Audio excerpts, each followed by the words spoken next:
News का x ray. मैं हूं आपके साथ सृष्टि पांडे और जैसा कि आपको पता है कि न्यूज का एक्सरे में हम तमाम दिन भर की बड़ी खबरों की एक्सरे रिपोर्ट पूरी तह तक जाकर उसकी पड़ताल करके आप तक पहुंचाते हैं। और आखिरकार आज क्या कुछ न्यूज का एक्सरे में खास होने वाला है और कौन कौन सी एक्सक्लूसिव रिपोर्ट्स हैं जो हमने आपके लिए तैयार की हैं, वो एक्सरे रिपोर्ट्स आपको सबसे पहले हम दिखाते हैं कि आखिरकार आज क्या कुछ खास यहां पर होने वाला है। तो आप साफ देख सकते हैं कि ये आज की 3 सबसे बड़ी एक्सरे रिपोर्ट्स हैं। सबसे पहले हम बात पाखंडी की करेंगे कि पाखंडी का मौन तो टूटा, लेकिन सबसे बड़ी बात कि आखिरकार उसको क्यों स्क्रिप्ट की जरूरत पड़ी, आपको बताएंगे। इससे जुड़ी हुई तमाम जानकारियां एक्सरे रिपोर्ट के जरिए। इसी के साथ आगे बात करेंगे जो खबर आपके लिए जानने वाली है, आपके लिए चौंकाने वाली है, रोबोट की सुसाइड मिस्ट्री। क्योंकि अभी तक आपने इंसानों के सुसाइड के बारे में सुना होगा, लेकिन पहली बार आपको हम अपने एक्सरे रिपोर्ट में दिखाएंगे एक रोबोट की सुसाइड की कहानी। और तीसरी खबर है ईरान का नया राष्ट्रपति। ईरान में तख्ता पलट हो चुका है। इसके बाद क्या परिवर्तन ईरान में आने वाले हैं और आपको यह भी बताएंगे कि कैसे ईरान में तमाम जो महिलाएं हैं वो इस तख्ता पलट की सबसे बड़ी जिम्मेदार बनी हैं, वो इस रिपोर्ट के जरिए हम आपको बताएंगे। लेकिन सीधे तौर पर आपको सबसे पहले, चूंकि हमारी पहली रिपोर्ट पाखंडी मौन आखिरकार सबसे बड़ी बात, इसके जरिए हम आपको दिखाने की कोशिश करेंगे। और आज के ये 3 बड़े सवाल हैं इस पूरी खबर को लेकर। सबसे पहला सवाल कि आखिरकार 5 दिन से क्या स्क्रिप्ट तैयार की जा रही थी। ये वो चेहरा आप देखिए जो पाखंडी बाबा है, 5 दिन के बाद ये मीडिया से मुखातिब होगा, दुख जता रहा है। दूसरा जो सबसे बड़ा सवाल है वो ये है कि सूरजपाल के 2.5 मिनट के ड्रामे का हम एक्सरे करेंगे। 2.5 मिनट का ये वीडियो है जिसमें सूरजपाल बहुत हताशा, निराशा, दुख जता रहा है, लेकिन कैसे इसकी स्क्रिप्ट लिखी गई वो आपको बताएंगे। तीसरा सवाल कि क्या है मुख्य सेवादार की गिरफ्तारी का सच, क्योंकि बाबा का वकील ये दावा कर रहा है कि गिरफ्तारी नहीं, ये सरेंडर है। लेकिन सीधे सीधे आपको बता दें कि ये पुलिस की तरफ से साफ कहा जा रहा है कि ये गिरफ्तारी है जो कि यूपी पुलिस की ओर से यहां की गई है। लेकिन सबसे पहले हम बात यहां पर करेंगे, आपने आज तस्वीरों के जरिए देखा कि बाबा आखिरकार सामने आया, जो हम लगातार सवाल पूछ रहे थे कि ये पाखंडी बाबा है कहां। हाथरस में भगदड़ मचने के 5 दिन के बाद, 5 दिन बाद सूरजपाल जाटव मीडिया के कैमरे के सामने आया। क्योंकि सिर्फ मीडिया नहीं, वो भक्त भी जो बाबा की चरण रज लेने के लिए दौड़े थे, जिन्होंने अपना परिवार खो दिया, वो भी बाबा को ढूंढ रहे थे। दुनिया के सामने ये आता है और अपना चेहरा दिखाता है, 2.5 मिनट तक कैमरे पर बोलता भी है। सूरजपाल का पूरा बयान भी हम आपको सुनाएंगे, जिसमें कैसे वो खुद को बेकसूर बताने की पुरजोर कोशिश करता रहा। वो ये बताता रहा कि उसका कोई गुनाह नहीं है, उसका कोई भी पाखंड नहीं है। लेकिन इस पाखंडी बाबा का ये ढोंग कैमरे पर आते ही दूध का दूध और पानी का पानी हो जाता है। क्योंकि जैसे ही सूरजपाल जाटव बोलना चाहता है, बोलने की कोशिश करता है, वो ये समझ नहीं पाता कि आखिरकार उसे क्या बोलना है। 5 दिन के बाद सामने तो आता है, लेकिन उसके पास शब्द नहीं थे अपनी सफाई के लिए। वो मौन धारण कर लेता है और उसके बाद उसके पास कोई शब्द नहीं थे। वो 30 सेकंड तक चुप रहता है। उसे देखकर ऐसा लगता है कि मानो वो अपनी रटी रटाई स्क्रिप्ट को याद करने की कोशिश कर रहा हो कि आखिरकार उसे क्या बोलना है। 100 से ज्यादा लोगों की जान चली गई, लेकिन इस पाखंडी बाबा के पास अपने भक्त, जिसे वो अपना भक्त कहता है क्योंकि वो अपने आप को ईश्वर मानता है, उसे जवाब देने के लिए कोई शब्द नहीं थे। नकली भावनाओं को शब्दों में पिरोने के लिए वो शब्दावली ढूंढ रहा था, इसीलिए वो मौन था। कैमरा ऑन होने के बाद देखिए कि कैसे इस पाखंडी बाबा के मुंह से एक शब्द भी नहीं निकला और वो चुप्पी साधे बैठा रहा। और 1-2 सेकंड नहीं बल्कि पूरे 31 सेकंड, जैसा हम आपको बता रहे हैं, ये वो बाबा है जो प्रवचन देकर लोगों को बताता है कि वो कैसे ईश्वर है, लोगों का इलाज कर सकता है। और आज उसके पास एक शब्द नहीं थे, सिर्फ सन्नाटा था, जो ये बताता है कि बाबा कितना बड़ा ढोंगी है। तो आप सबसे पहले सुनिए इस ढोंगी बाबा ने आज उस वीडियो में क्या कुछ कहा और सीधे तौर पर किस तरीके से ये जताने और बताने की कोशिश की कि इस पूरे वाक्य में उसकी गलती नहीं थी। लेकिन आज भी वो लोग ये चीख चीख कर सवाल पूछ रहे हैं कि आखिरकार 5 दिन लग गए ये सफाई पेश करने में। सुनिए पहले क्या कुछ कह रहा है बाबा। 2 जुलाई की घटना के बाद बहुत ही व्यथित हैं। प्रभु हमें बस संगत को इस दुख की घड़ी से उबरने की शक्ति दें। सभी शासन एवं प्रशासन पर भरोसा बनाए रखें। हमें विश्वास है जो भी उपद्रवकारी हैं वो बख्शे नहीं जाएंगे। तो हैरानी है बाबा का ये बयान सुन के, क्योंकि वो बताता है दोषी हैं वो बख्शे नहीं जाएंगे और खुद 5 दिन के बाद प्रकट होते हैं। तो सूरजपाल जाटव को अभी आपने सुना, जो कि 5 दिन के बाद सामने आता है और ये कह रहा है कि 121 मौत जो हुई हैं उससे वो दुखी है।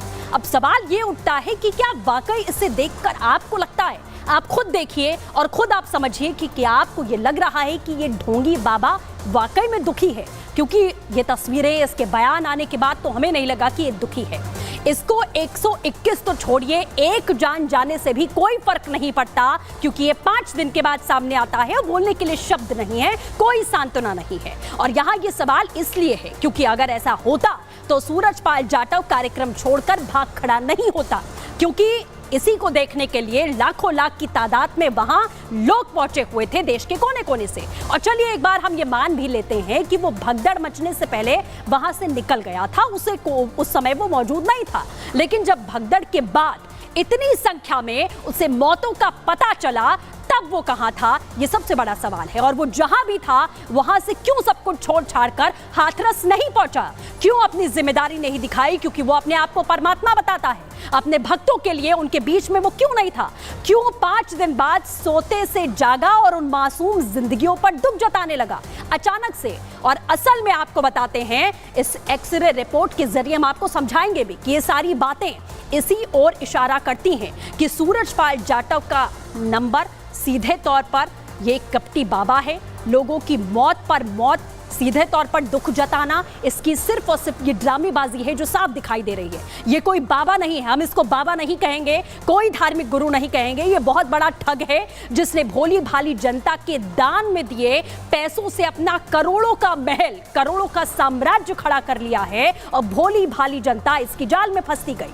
सूरजपाल जाटव पूरी तरीके से ढोंगी है, नौटंकीबाज है, लोगों को ठगना इसका मकसद है, इसका इकलौता ये काम है जो सीधे तौर पर देखा जा रहा है। क्योंकि अगर ये ढोंगी नहीं होता, वाकई भक्तों के लिए या उन लोगों के लिए जिसे ये अपना भक्त कहता है, जो लोग इस पर भरोसा करते हैं, अगर ये ढोंगी नहीं होता तो उनकी जान बचाने के लिए, उनका साथ देने के लिए सीधे सीधे वो जरूर खड़ा होता। 5 दिन के बाद होश आता है बाबा को। सुनिए एक बार फिर से क्या कह रहा है। हमने अपने वकील डॉक्टर AP सिंह जी के माध्यम से कमेटी के महापुरुषों से ये प्रार्थना की है कि दिवंगत आत्माओं के परिजनों एवं इलाजरत घायलों के साथ खड़े रहने का आग्रह किया है, जिसको सभी ने माना भी है। सभी को सद्मति और सद्बुद्धि प्राप्त होने की इच्छा रखते हैं। तो सूरजपाल जाटव को आपने देखा कि कैसे एक स्क्रिप्ट यानी कि एक कागज को पढ़ के वो दुख व्यक्त कर रहा है, भावनाएं व्यक्त करने के लिए उसे एक कागज की जरूरत पड़ रही है जो इतने लोगों का कल्याण करने का दावा करता रहा है इतने सालों से। लेकिन सभी को पता है कि 5 दिन से ये अंडरग्राउंड था।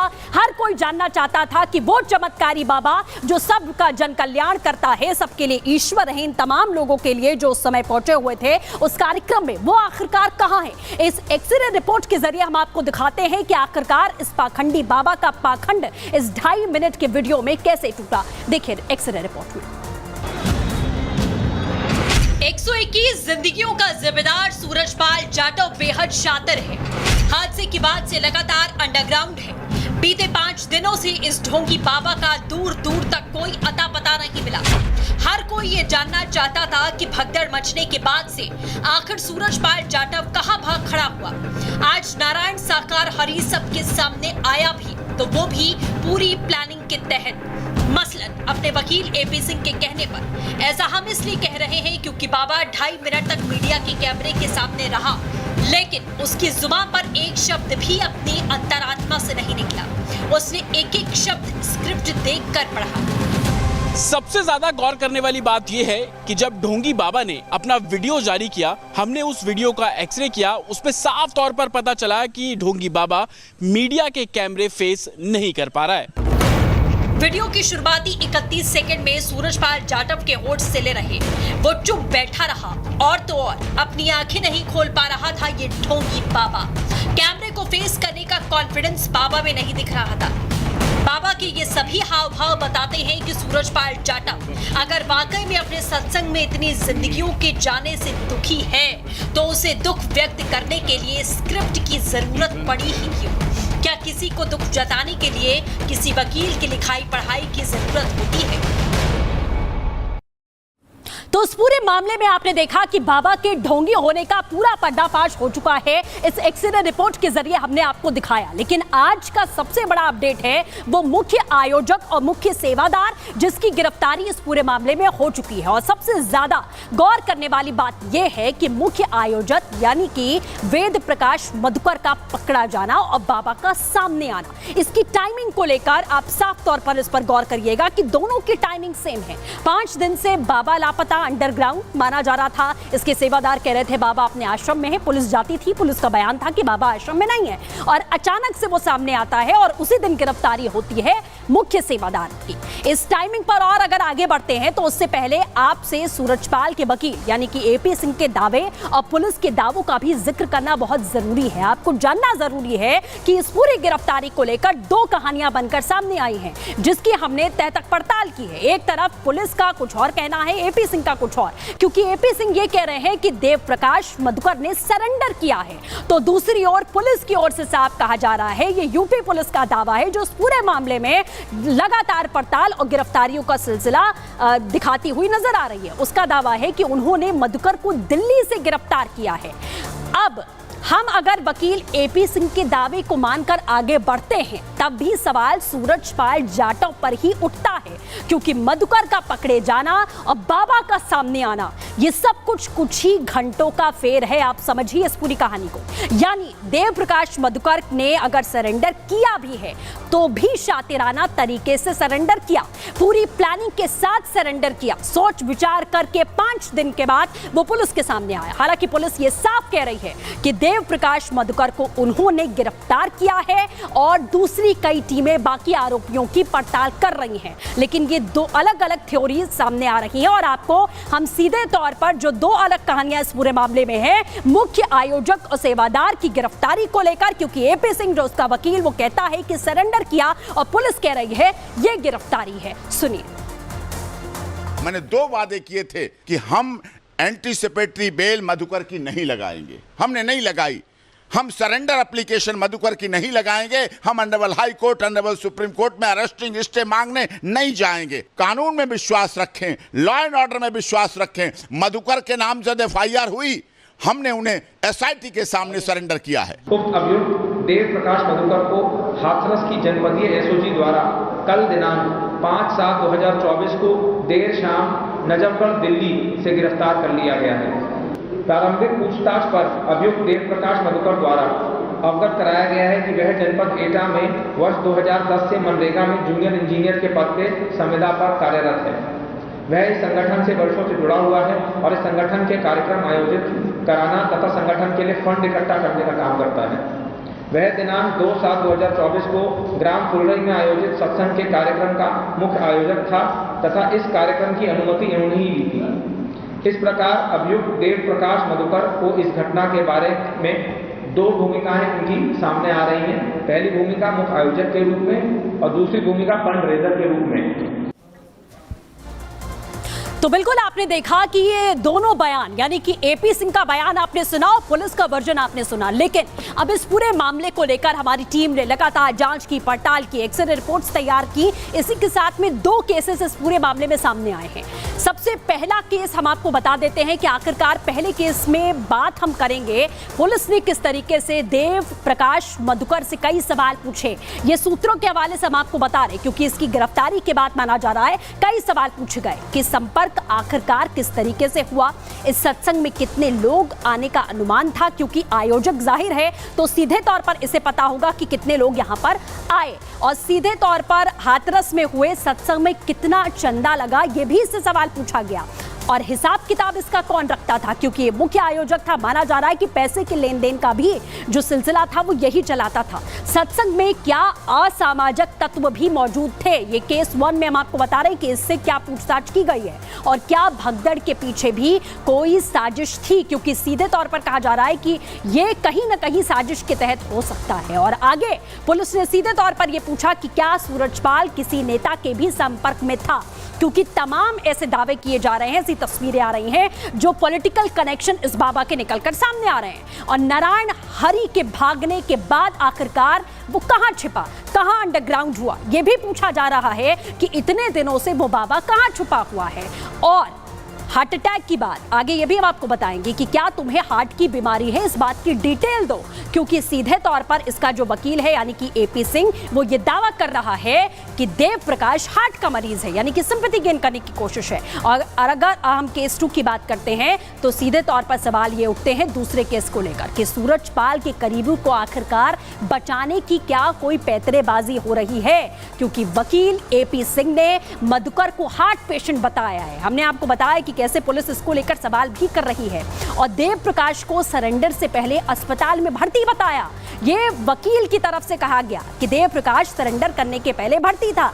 एक तरीके से देखा जाए तो इमोशनल कार्ड खेलने की भी कोशिश इस पूरे मामले में की जा रही है। और वहीं दूसरी ओर अगर देव प्रकाश के परिवार की बात करें तो परिवार के एक सदस्य की भी इस घटना में मौत नहीं हुई है, जबकि मुख्य आयोजक और मुख्य सेवादार सीधे तौर पर यह है, उसके बावजूद भी इसके एक भी परिवार के सदस्य की इस घटना में जान नहीं गई है। तो ये 2 केसेस के जरिए हम आपको समझाने की कोशिश कर रहे हैं, ये पूरी स्टडी आखिरकार कि किस तरीके से पैतरेबाजी इसे बचाने की चल रही है। परिवार की बात हमने यहां पर की है कि परिवार में किसी की भी जान नहीं गई, हर कोई सुरक्षित है और परिवार फरार है, क्योंकि रिपब्लिक भारत की टीम जांच पड़ताल करते हुए इसके परिवार के यानी कि इसके घर तक पहुंची और वहां पर देखा कि गेट पर ताला जड़ा हुआ है। हमारी सहयोगी कोमल की देखिए खास रिपोर्ट।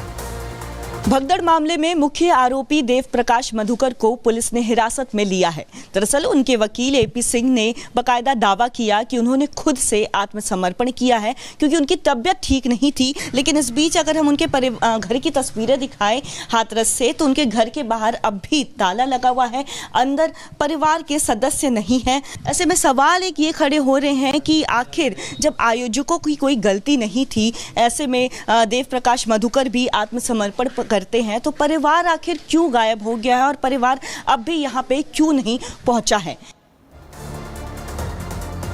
तो चलिए अब वक्त है आपसे वादा निभाने का, क्योंकि जो वादा हमने आपको किया था उसे पूरा करने का, वो वादा जो दूसरे टीवी चैनल्स आपसे सिर्फ करते हैं लेकिन खबरों की भीड़ और टीआरपी लेने की होड़ में वो भूल जाते हैं। मैं आपको वो वादा याद भी दिला देती हूँ कि रिपब्लिक ने क्या आपसे वादा किया था। वादा फेक न्यूज का एक्सरे करने का जो हमने आपसे किया था। दरअसल आपको बता दें, हुआ कुछ यूं कि आज शाम को सभी न्यूज चैनलों के पास में एक वीडियो पहुंचता है जिसमें दावा किया जाता है कि वो हादसे वाले दिन का वीडियो है, लेकिन जब हमारी टीम इसकी पड़ताल करती है, हम इसकी तह तक जाते हैं, तो ये वीडियो फेक निकलता है। ये वीडियो हाथरस का नहीं है ही नहीं और सीधे तौर पर इस घटना से जुड़ा नहीं है। इस वीडियो का इस सत्संग में हुई भगदड़ से कोई लेना देना नहीं है। तो दर्शकों, हमारी हमेशा कोशिश आप तक पूरी सच्चाई के साथ खबरें पहुंचाने की रहती है और उसी पारदर्शिता के साथ हम काम करते हैं और आप तक हर खबर पूरी तरह प्योरीफाई करके दिखाने की कोशिश करते हैं। और मैं उम्मीद करती हूं कि इस खबर पर भी हम आपकी उम्मीदों पर खरे उतरे हैं, क्योंकि जो वादा हमने आज से सीधे तौर पर किया था वो हम निभाते हुए यहां पर नजर आ रहे हैं। और इसी के साथ अब हम आगे बढ़ते हैं और आपको इस पूरी खबर से जो जुड़ी हुई है वो सच्चाई हम यहाँ पर आपको दिखाएंगे और ये भी आपको बताएंगे कि कैसे सिर्फ ये एक बाबा नहीं है बल्कि ऐसे तमाम इससे पहले भी ऐसी खबरें सामने आ चुकी हैं कि अंधविश्वास सीधे तौर पर लोगों में फैलाने की कोशिश की जा रही है। लेकिन अब आपको हम इतिहास में लेकर चलते हैं कि आखिरकार ऐसी खबरों का, ऐसी बातों का इतिहास क्या रहा है। तो चलिए अब हम पहुंच चुके हैं इतिहास में और आपको सीधे तौर पर यह बताने की कोशिश करेंगे कि अंधविश्वास को लेकर किस तरीके से तमाम जो नियम कानून वो बताए गए हैं। चलिए आगे बढ़ते हैं। आप देख सकते हैं कि देश के कुछ राज्य ऐसे हैं जहां पर अंधविश्वास को लेकर कानून बनाए गए हैं। अमानवीय प्रथाओं पर रोक लगाने के लिए कानून बनाए गए हैं ताकि हमारे देश के लोग ऐसे पाखंडी बाबाओं से बचकर रह सके। महाराष्ट्र की बात करें, महाराष्ट्र में अंधविश्वास विरोधी कानून लागू है ताकि ऐसे लोगों पर शिकंजा कसा जा सके, भोले भाली जनता को ये लोग बरगला ना सके। 6 महीने से 7 साल तक की सजा का भी इस कानून में प्रावधान है ताकि ऐसे पाखंडियों को सीधे तौर पर जेल के अंदर डाला जा सके। इसी के साथ आपको बता दें 5,000 से लेकर 50,000 रुपए तक का जुर्माना भी भरना पड़ेगा अगर आप ऐसे किसी अंधविश्वास के मामले में पकड़े जाते हैं, भोली भाली जनता को बरगलाने के मामले में। कर्नाटक की बात करें, कर्नाटक में अंधविश्वास विरोधी कानून 2020 से लागू किया गया है क्योंकि देश में तमाम ऐसे पाखंडी हैं जो धर्म के ठेकेदार बनते हैं और भोली भाली जनता को बरगलाने की कोशिश करते हैं। काला जादू और अंधविश्वास से जुड़ी प्रथाओं पर पूरी तरीके से इस कानून के तहत में प्रतिबंध है कि काला जादू या फिर अंधविश्वास से लोगों को बरगलाना। इसी के साथ बिहार झारखंड की बात करें, बिहार झारखंड छत्तीसगढ़ में डायन हत्या के खिलाफ कानून है क्योंकि इस तरीके से जो भोली भाली जनता है, भोले भाले लोग हैं, प्रथाओं के नाम पर उनको ठगने की, उनके जीवन से खिलवाड़ करने की कोशिश की जाती है। उड़ीसा, राजस्थान और असम में भी कड़े कानून बनाए गए हैं। उसके बावजूद आप देख रहे हैं कि किस तरीके से देश में ये पाखंड पैर फैला रहा है जिसे कहीं ना कहीं दूर करने की जरूरत है। कानून में कारावास और जुर्माना सहित दंड का भी प्रावधान है ताकि ऐसे लोगों को डराया जा सके और वो कानून का उल्लंघन ना करें। तो कानून में कारावास और जुर्माना सहित दंड का सीधे तौर पर प्रावधान यहाँ पर है। अब चलिए आगे बढ़ते हैं और सीधे तौर पर हम आपको बताएंगे कि किस तरीके से अब हम भविष्य वर्तमान की बात करेंगे कि इस पूरे मामले में, यानी कि नारायण हरि सरकार के इस पूरे मामले में किस तरीके से कार्रवाई अभी चल रही है और वर्तमान में क्या कुछ अभी तक इस पूरे मामले में हुआ है, ये हम आपको समझाने और बताने की कोशिश करते हैं। वर्तमान में आप समझिए कि अभी देव प्रकाश, राम प्रकाश और संजू यादव को गिरफ्तार किया गया है जो कि सेवादार हैं। मुख्य सेवादार है देव प्रकाश जिसे दिल्ली के नजफगढ़ से गिरफ्तार किया गया है। लंबे समय से, जब से ये पूरी घटना हुई तब से ये फरार चल रहा था। देव प्रकाश की 2 भूमिका इस पूरे मामले में निकलकर सामने आई है। वर्तमान की कार्रवाई हम आपको बता रहे हैं। देव प्रकाश की पहली भूमिका आयोजक की है कि इस पूरे कार्यक्रम जो हाथरस में हुआ वो उसका आयोजक था, उसी ने पूरी की पूरी जिम्मेदारी उठाई हुई थी इस कार्यक्रम की। दूसरी भूमिका फंड इकट्ठा करने की सामने आई है जिसका पुलिस ने दावा किया है कि मनी ट्रेल सीधे तौर पर कहां से है, कनेक्शन कहां से है, हम इसकी पड़ताल जरूर करेंगे। न्यायिक जांच आयोग की टीम हाथरस पहुंची है जिसकी तस्वीर आपने देखी कि किस तरीके से टीम जांच पड़ताल मुआयना कर रही है। स्थानीय अफसरों से हादसे वाले दिन की डिटेल्स भी न्यायिक आयोग की टीम लेती हुई नजर आई है ताकि और तह तक जाकर इस पूरे मामले की जांच हो सके। इसके बाद टीम ने घटनास्थल का जायजा लिया है, वहां एक-एक जगहों पर अधिकारियों से समझा कि एंट्री एग्जिट भगदड़ कहां पर हुई, किस तरीके से ये पूरी घटना हुई, ये न्यायिक आयोग की टीम पहुंचकर जांच पड़ताल करती नजर आई।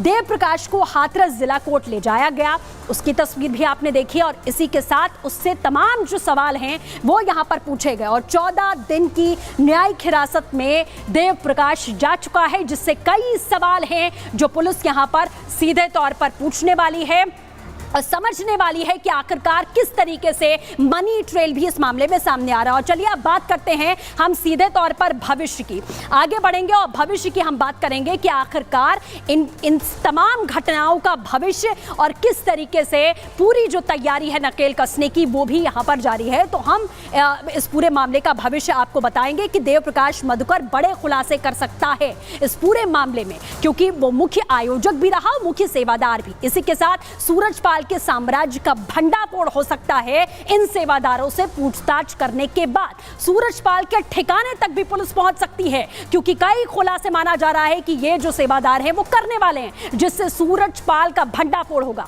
सूरज पाल जाटव सरेंडर भी कर सकता है। ये भविष्य में ये चीजें यहां पर हो सकती हैं। पीड़ितों को ढोंगी बाबा मुआवजा भी दे सकता है। आप समझिए कि जिस तरीके से 100 से ज्यादा लोगों की इसमें जान गई है, बाबा सामने नहीं आया, और जब आया तो बोलने के लिए शब्द नहीं थे। मुआवजे का ऐलान कर सकता है, ये भविष्य में हो सकता है। सबूत मिलने पर सूरजपाल पर एफआईआर हो सकती है, क्योंकि अभी जो एफआईआर है उसमें सूरजपाल का नाम शामिल नहीं है। लेकिन पुलिस ने सीधे तौर पर इस बात का दावा यहां पर किया है कि सूरजपाल पर एफआईआर होगी अगर उसका कनेक्शन इस पूरे मामले में सामने आता है।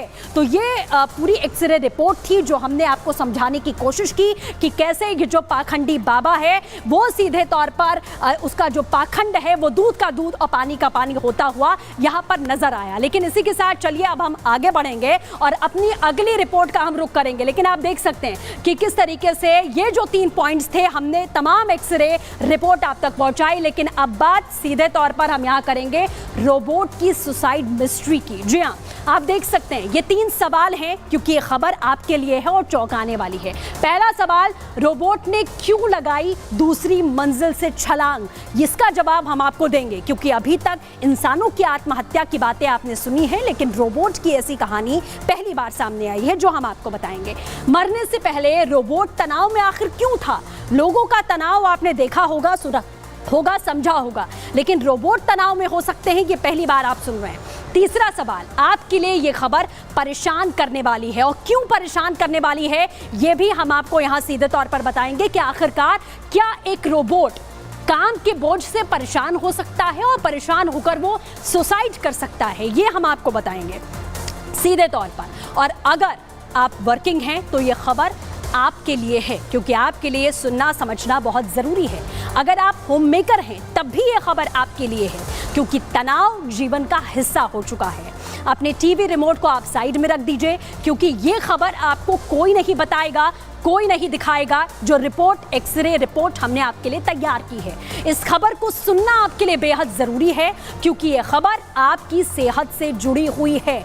इसीलिए सब काम छोड़कर आप रिपब्लिक भारत की ये रिपोर्ट देखिए और समझने की कोशिश करिए।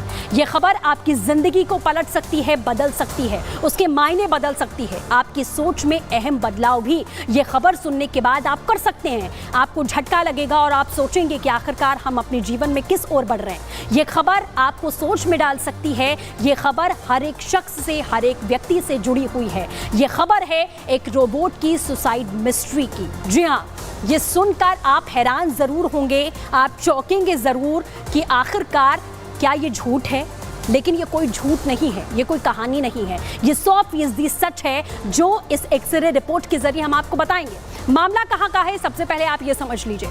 मामला दक्षिण कोरिया का है, जहां कहा यह जा रहा है कि इस रोबोट पर काम का, आप सोचिए रोबोट पर, जिसे जीवन को आसान बनाने के लिए बनाया गया, कि रोबोट्स के जरिए बहुत सारे ऐसे कामकाज हैं। आपने देखा है कि किस तरीके से रोबोट्स का आजकल अलग अलग तरीके से इस्तेमाल हो रहा है। इसका निर्माण इसलिए किया गया, लेकिन इतना बोझ किसी रोबोट पर पड़ा कि उसने सुसाइड कर लिया।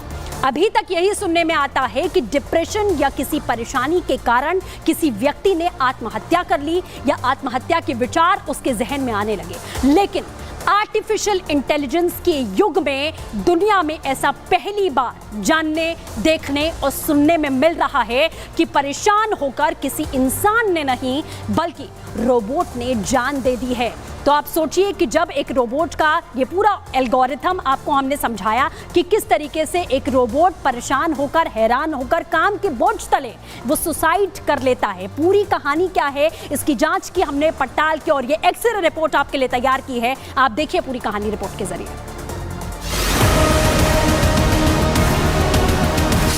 आजकल की भागती दौड़ती जिंदगी में लोगों के ऊपर बहुत काम रहता है। सुबह अलार्म बजने के बाद इंसान की दिनचर्या ऐसी शुरू होती है कि उसे अपनी सेहत का थोड़ा भी ध्यान नहीं रहता।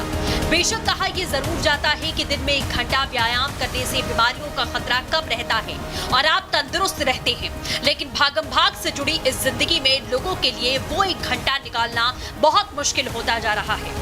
आंख खुलने के साथ ही काम शुरू हो जाते हैं और फिर रात कब हो जाती है ये सिर्फ घड़ी की सुइयां बताती हैं।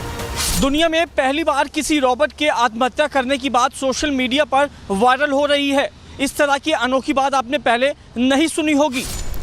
यहाँ सोचने वाली बात यह है कि लगातार काम करने से अगर एक रोबोट का यह हाल हो सकता है तो हार्ड मांस के बने इंसान को अपना ख्याल रखने की कितनी जरूरत है। ऐसा बिल्कुल नहीं है कि इंसान को काम से अपने पैर खींचने चाहिए, लेकिन अपनी सेहत को प्राथमिकता देना भी उतना ही जरूरी है। वो कहावत है ना, पहला सुख निरोगी काया, दूजा सुख घर में मोह माया। Bureau report, Republic Bharat. तो बेहद चौंकाने वाली खबर हमने आपको बताई, लेकिन अब इसी से जुड़े हुए दो केसेस हम आपको बताते हैं।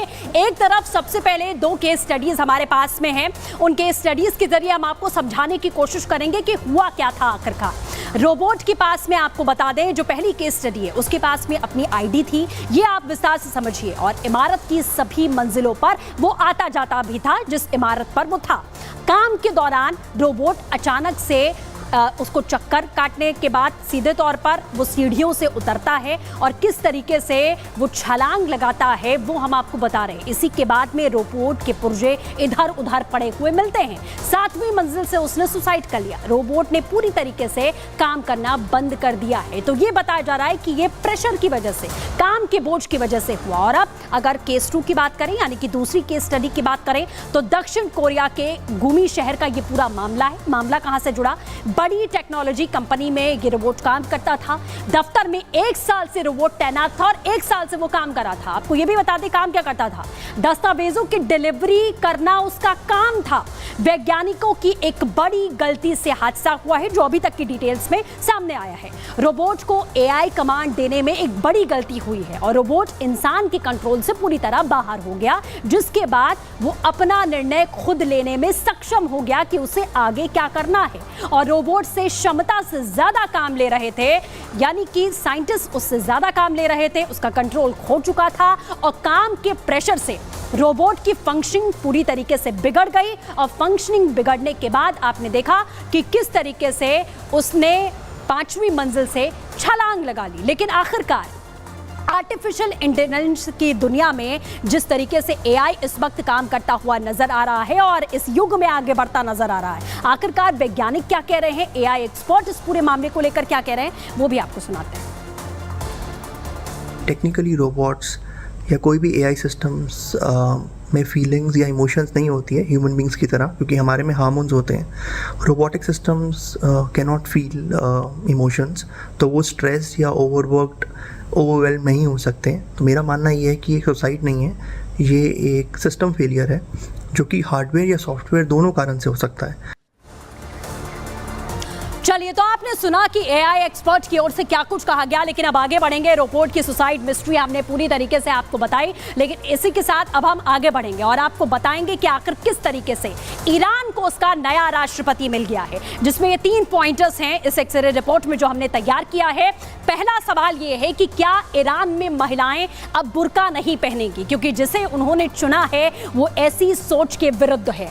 और दूसरी जो सबसे बड़ा सवाल यहाँ है कि सत्ता परिवर्तन के बाद ईरान में आखिरकार क्या क्या बदलेगा, क्योंकि माना जा रहा है बहुत कुछ ईरान में बदलाव होने वाले हैं। तीसरा बड़ा सवाल है कि ईरान सरकार बदलने से भारत पर आखिरकार क्या असर पड़ेगा, भारत और ईरान के संबंधों में क्या परिवर्तन यहां पर आने वाला है, और जो तख्ता पलट ईरान में हुआ है उसमें महिलाओं की बड़ी भूमिका रही है। इसकी पूरी एक्सरे रिपोर्ट हमने यहां तैयार की है और आपको हम बताएंगे। आपको बता दें, ईरान को इब्राहिम रईसी के बाद अब नया राष्ट्रपति मिल गया है, मसूद पेजेश्कियान। इन्होंने सईद जलीली को बड़े मार्जिन से, छोटे मोटे नहीं, बड़े मार्जिन से मात दी है। ईरान के नए राष्ट्रपति की अगर बात करें तो वो एक बेहद ही साधारण पृष्ठभूमि से आते हैं, बहुत ही साधारण व्यक्ति हैं। पेजेश्कियान हमेशा से ही महिलाओं पर लगी पाबंदियों के खिलाफ आवाज उठाते रहे हैं, क्योंकि आपको पता है कि हमेशा से ईरान में इतनी पाबंदियां महिलाओं के विरुद्ध खास तौर पर वो नहीं रही हैं, इस सोच के वो खिलाफ रहे हैं। साथ ही वो पश्चिमी देशों से रिश्तों के सुधार की लगातार वकालत करते रहे हैं कि इन रिश्तों में और ज्यादा सुदृढ़ता आनी चाहिए। पेजेश्कियन की बात करें तो वो प्रगतिवादी सोच ही उनकी जीत की सबसे बड़ी वजह आज के समय में मानी जा रही है कि इस प्रगतिवादी सोच की वजह से ही पेजेश्कियन को इतनी बड़ी जीत मिली है। और आपको ये भी बता दें कि बताया जा रहा है कि पेजेश्कियन को ईरान की महिलाओं ने सबसे ज्यादा वो वोट करती हुई यहाँ पर नजर आई हैं और सीधे तौर पर सबसे बड़ा जो समर्थन मिला है अगर पेजेश्कियन को किसी का तो वो ईरान की महिलाओं को मिला है। इसीलिए सवाल ये उठ रहा है कि क्या बुर्का अब ईरान की महिलाएं नहीं पहनेंगी, क्या बड़े परिवर्तन होने वाले हैं और क्या भारत और ईरान के रिश्तों में कुछ बड़े बदलाव देखने को मिलेंगे। आपको दिखाते हैं इस एक्सरे रिपोर्ट में। 19 मई 2024 को ईरान के तत्कालीन राष्ट्रपति इब्राहिम रईसी की विमान हादसे में मौत हो गई, जिसके बाद मोहम्मद मुखबार को कार्यकारी राष्ट्रपति बनाया गया। साथ ही नए राष्ट्रपति के चुनाव के लिए प्रक्रिया शुरू की गई। ईरान में चुनाव ऐसे वक्त पर कराए गए जब इजराइल और हमास के बीच जंग छिड़ी है। इजराइल समेत पश्चिमी देश ईरान से खासे नाराज हैं। मसूद पेजेश्कियन को इसी समीकरण का फायदा मिला, क्योंकि पेजेश्कियन सुधारवादी सोच वाले नेता हैं। वो हमेशा से ही कट्टरवाद के विरोधी रहे। ईरान के अयातुल्ला अली खेमनेई सर्वोच्च नेता हैं और ईरान में उन्हीं के बनाए गए नियम लागू हैं। महिलाओं को लेकर खेमनेई ने सख्त नियम बना रखे हैं। ईरान में हिजाब न पहनने वाली महिलाओं के लिए मॉरल पुलिस टीम बनाई गई, जो हिजाब का विरोध करने वाली महिलाओं से मारपीट करने से गुरेज नहीं करती। इस कट्टरपंथी सोच का ही नतीजा था कि पुलिस कस्टडी में 22 साल की महसा अमीनी की मौत हो गई। महसा की मौत के 2 महीने बाद ईरान की सड़कों पर मॉरल पुलिस का विरोध हुआ। महसा की मौत पर मसूद पेजेश्कियान ने लिखा कि इस्लामिक देश में किसी लड़की को उसके हिजाब के लिए गिरफ्तार करना, फिर उसके शव को उसके परिवार को सौंपना स्वीकार नहीं किया जा सकता। सांसद रहते हुए सर्वोच्च नेता के खिलाफ बोलने की वजह से पेजेश्कियन महिलाओं में खासा प्रचलित है। ईरान की महिलाओं ने आजादी की सांस लेने के लिए पेजेश्कियन को चुना है। अब देखना यह होगा कि ईरान में किस तरह के बदलाव देखने को मिलते हैं। तो आपने देखा कि किस तरीके से ईरान में तख्ता पलट हुआ है और 2 केस स्टडीज इस पूरे मामले में हमारे पास में है। सबसे पहले हम आपको बता देते हैं कि मसूद पेजेश्कियान के बारे में, क्या आखिरकार ये हैं कौन। पेशे से कार्डियक सर्जन हैं और उनके जन्म की बात करें तो जन्म ईरान के महाबाद में 1954 में हुआ है। इसी के साथ बता दें 1997 में वो पहली बार राजनीति में आते हैं। राष्ट्रपति खातमी के कार्यकाल में डिप्टी हेल्थ मिनिस्टर का पद संभाल चुके हैं। 2001 से लेकर 2005 तक ईरान के स्वास्थ्य मंत्री रहे। 2016 से 2020 तक डिप्टी स्पीकर भी रहे और मसूद पेजेश्कियान 5 बार के सांसद भी हैं। इसी के साथ बेहद प्रगति वाली सोच रखते हैं और इस सोच की वकालत करते हुए भी लगातार नजर आते हैं। पहली बात, कट्टरता के खिलाफ वो लगातार आवाज उठाते रहे हैं। अब दूसरी केस स्टडी हम आपको बताते हैं कि आखिरकार भारत और ईरान के रिश्ते में क्या परिवर्तन आएगा। भारत ईरान के रिश्ते पहले से अच्छे हैं। रईसी के समय में भी ईरान और भारत में अच्छी दोस्ती थी और चुनाव के नतीजे आने से पहले ईरान का रुख साफ है। राजदूत इराज इलाही ने ईरान का पक्ष भी सामने रखा। ईरान भारत के बीच में विदेश नीति में कोई बदलाव नहीं होगा, यह साफ कर दिया गया है। इब्राहिम रईसी के समय चाबहार बंदरगाह की डील हुई थी, आपको बता दें, और चाबहार बंदरगाह पर भारत का भारी निवेश भी रहा है। भारत ईरान के बीच में मजबूत आर्थिक संबंध रहे हैं। पेजेश्कियान के आने से ये संबंध और मजबूत हो सकते हैं। इस तरीके के अनुमान यहां सीधे तौर पर लगाए जा रहे हैं। लेकिन अब रुक करते हैं इस वक्त की सबसे बड़ी खबर का, जो कि आतंकियों के खात्मे से जुड़ी हुई सामने आ रही है। भारतीय सेना की जवानों ने ढेर कर दिया है। ये इस वक्त की बड़ी खबर आपको बता दें, जम्मू कश्मीर के कुलगाम में 4 आतंकवादी ढेर किए गए हैं। सुरक्षा बलों ने 4 आतंकियों को मार गिराया है। कुलगाम में सेना का सर्च ऑपरेशन लगातार अब भी जारी है, जिसकी तस्वीर आप देख सकते हैं। एनकाउंटर में सेना का एक जवान शहीद भी हो गया है। ये इस वक्त की बड़ी जानकारी आपको यहां पर हम दे दें और इस वक्त हमारे सहयोगी एरावत हमारे साथ में जुड़ चुके हैं। एरावत, सेना ने बड़ी कार्रवाई की है, 4 आतंकियों को ढेर कर दिया है। क्या कुछ जानकारी मिल पा रही, बताइए विस्तार से। जी हाँ, बिल्कुल, ये सुरक्षा बलों के लिए बहुत बड़ी सफलता है। जिस तरह से हमने आज साउथ कश्मीर में देखा किस तरह से सुरक्षा बलों को इंटेलिजेंस इनपुट मिला था, उसके बाद पूरे एरिया को कोऑर्डिनेट एंड सर्च ऑपरेशन में ले लिया था सुरक्षा बलों ने। उसके साथ ही 2 ऑपरेशन अभी चल रहे साउथ कश्मीर में। फिलहाल एक ऑपरेशन की जहां तक बात हम करें, वहां सुरक्षा बलों के लिए बहुत बड़ी कामयाबी मिली है। 4 आतंकियों को फिलहाल जो है अभी तक ढेर कर दिया गया है। उसके साथ साथ फिलहाल ये ऑपरेशन जो है लगातार कल सुबह तक चलेगा और लगातार एरिया को कॉम्बिंग ऑपरेशन में लिया गया है और जितने भी एंट्री और एग्जिट पॉइंट्स हैं उनको कंप्लीटली सील कर दिया गया है। सुरक्षा बलों की अगर हम बात करें, स्पेशल फोर्सेस, पैरा ट्रूपर्स के साथ साथ Jammu and Kashmir police, special SOG group of Jammu and Kashmir police को भी इस ऑपरेशन के साथ अभी जोड़ दिया गया है और लगातार अभी रात का समय यहाँ पे होने जा रहा है और उसके साथ साथ लाइटिंग का भी इस्तेमाल किया गया है और लगातार एरिया के जितने भी एंट्री और एग्जिट पॉइंट्स हैं उन पर निगरानी रखी जा रही है। फिलहाल सुरक्षा बलों के लिए बहुत बड़ी सफलता, 4 आतंकियों को फिलहाल अभी तक जो है ढेर कर दिया गया। सुरक्षा बलों को इनपुट मिला था 4 से 5 आतंकी इस एरिया में मौजूद है, उसके बाद ऑपरेशन जो है शुरू कर दिया गया है। फिलहाल सुरक्षा बलों का साउथ कश्मीर के कुलगाम में 2 ऑपरेशन चल रहे हैं। हालांकि इसके साथ साथ अगर हम बात करें, एक जवान जो है वो भी शहीद हुआ है, जो कि इस ऑपरेशन की शुरुआत में जो है इंजर्ड हुए थे, हालांकि बाद में वो शहीद हो गए। उसके बाद लगातार ये ऑपरेशन, लगातार फायरिंग। बिल्कुल एरावत, आप लगातार नजर बनाए रखिए इस पूरे मामले पर, क्योंकि सेना ताबड़तोड़ कार्रवाई करती हुई नजर आ रही है। फिलहाल हमारे साथ जुड़ने के लिए बहुत बहुत शुक्रिया। तो ये बड़ी खबर कुलगाम से हम आपको लगातार बता रहे थे कि किस तरीके से ये पूरा मामला निकलकर सामने आया और आतंकियों को भारतीय सेना के जवानों ने ढेर कर दिया। इसी के साथ न्यूज का एक्सरे में आज के लिए बस इतना ही, लेकिन इसी तरीके से तमाम खबरों की एक्सरे रिपोर्ट हम आप तक पहुंचाते रहेंगे। बने रहिए रिपब्लिक भारत के साथ। नमस्कार।